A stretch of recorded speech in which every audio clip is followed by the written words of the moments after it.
RRR తర్వాత mega power star Ram Charan movie lineup గురించి ఫ్యాన్స్తో పాటు ఇండస్ట్రీలో కూడా సర్వత్రా ఆసక్తి కలుగుతోంది. ఇప్పటికే చెర్రీ తన 15వ ప్రాజెక్ట్గా శంకర్ దర్శకత్వంలో గేమ్ చేంజర్ గ్లోబల్ ఆడియన్స్ టార్గెట్గా సిద్ధమయ్యాడు.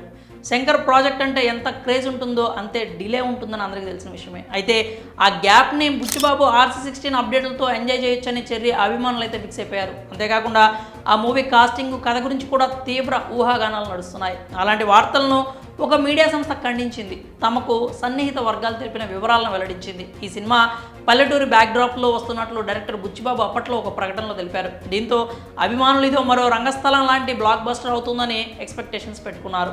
ఉత్తరాంధ్రకు చెందిన మల్లయోధుడు కోడి రామ్మూర్తి జీవితం ఆధారంగా ఈ చిత్ర నిర్మాణం రూపొందిస్తున్నట్లు ఓ రూమర్ స్ట్రాంగ్గా వైరల్ అయింది. ఈ రూమర్లకు అఫీషియల్గా చెక్ పెడుతూ ఓ మీడియా సంస్థ ప్రకటన చేసింది. ఆ వార్తలన్నీ అవాస్తవం అంటూ తెలుపుతూ Cherry Buchibabu movie story line ని కూడా రివీల్ చేశారు. RC16 పల్లెటూరు బ్యాక్డ్రాప్లోనే స్పోర్ట్స్ డ్రామాగా తెరకెక్కనున్నట్లు వెల్లడించింది. అంతేకాకుండా కన్నడ సూపర్ స్టార్ శివరాజ్ కుమార్ ఓ కీలక పాత్రలో నటిస్తున్నారని తెలిపింది.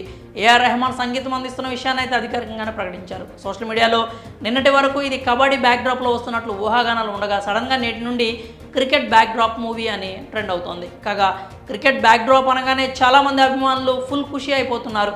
పీరియాడిక్ సినిమా అయితే మరో లగాన్ కాబోతోందని ఫ్యాన్స్ కామెంట్ చేస్తున్నారు. ఏది ఏమైనప్పటికీ భారీ తారాగణంతో వస్తున్న శంకర్ గేమ్ చేంజర్తో పాటు RC16 పైనే అంతే ఆశలు పెట్టుకున్నారు Cherry fans. Charan Gautam Tinnanuri project shelve అయిన మెగా అభిమానులు ఏమాత్రం నిరాశ చెందకుండా గేమ్ చేంజర్ RC16 అప్డేట్లతో మరింత ఉత్సాహాన్ని వ్యక్తం చేస్తున్నారు. Ram Charan lineup, rumours, upcoming ప్రాజెక్ట్స్పై మీరేమనుకుంటున్నారో మీ అభిప్రాయాల్ని కామెంట్స్ రూపంలో తెలియజేయండి.